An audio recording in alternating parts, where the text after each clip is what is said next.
Stop. Before you do anything else, answer one simple question. Did you choose to click on this video? Your first instinct is probably to say yes. Of course you did.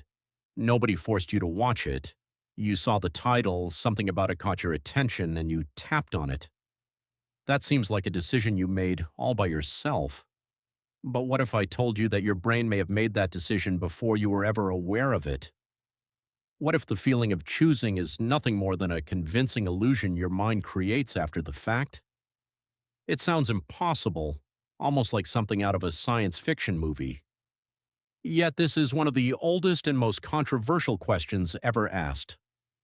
Philosophers have argued over it for thousands of years. Scientists have spent decades trying to answer it.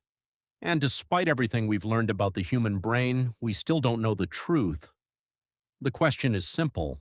Do you really have free will? Think about your day so far. You woke up, got out of bed, checked your phone, ate breakfast, or maybe skipped it. You spoke to people, ignored messages, watched videos, and made dozens of tiny decisions without giving them much thought. It feels as though you were in complete control the entire time. But were you? Let's try a small experiment. Right now, think of a number between 1 and 10. Have 1 in mind? Now ask yourself something strange. Why did you choose that number? Why not another one? Can you explain every single reason your brain landed on that exact choice? Most people can't. The answer simply appears, almost as if it arrived on its own. The same thing happens when a random song suddenly gets stuck in your head. You didn't decide to think about it, it simply appeared. Sometimes an old memory resurfaces without warning. A smell instantly reminds you of your childhood. A random idea enters your mind while you're taking a shower. Thoughts seem less like things we create and more like things we discover. If that's true, then where do they come from?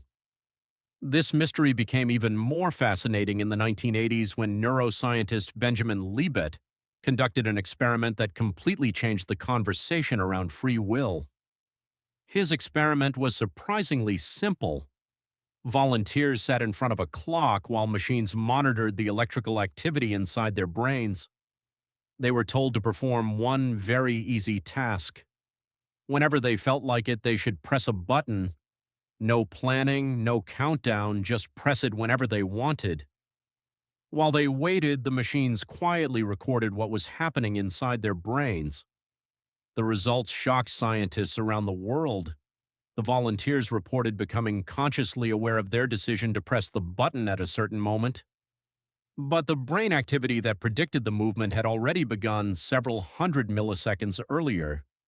In other words, the brain appeared to prepare the action before the person consciously decided to perform it. Read that again in your mind. Your brain knew before you did. Some researchers argued this meant that consciousness isn't actually making decisions. Instead, it might simply become aware of decisions that have already been made somewhere beneath the surface. Imagine you're watching the evening news. The news anchor tells you about events that already happened earlier in the day. Nobody believes the anchor caused those events. They're simply reporting them. What if your conscious mind works the same way? What if the voice inside your head isn't the decision maker but merely the storyteller explaining decisions after they've already begun? It's a disturbing thought. But before you accept it as fact, it's important to remember that many scientists disagree with this interpretation. Pressing a button in a laboratory isn't the same as choosing a career, falling in love, or deciding whether to forgive someone. Human decision-making is far more complicated than moving a finger. Even so, the experiment forced people to ask a question that has never gone away. How much control do we really have? Let's look at your life. Did you choose your parents? No. Did you choose where you were born? No. Did you choose your first language? No. Did you choose your genes, your height, your natural talents, or your personality? Again, no. Yet every one of those things influences almost every decision you make. Your genes affect how your brain develops. Your childhood shapes your beliefs, Your culture influences your values. Your education changes how you solve problems.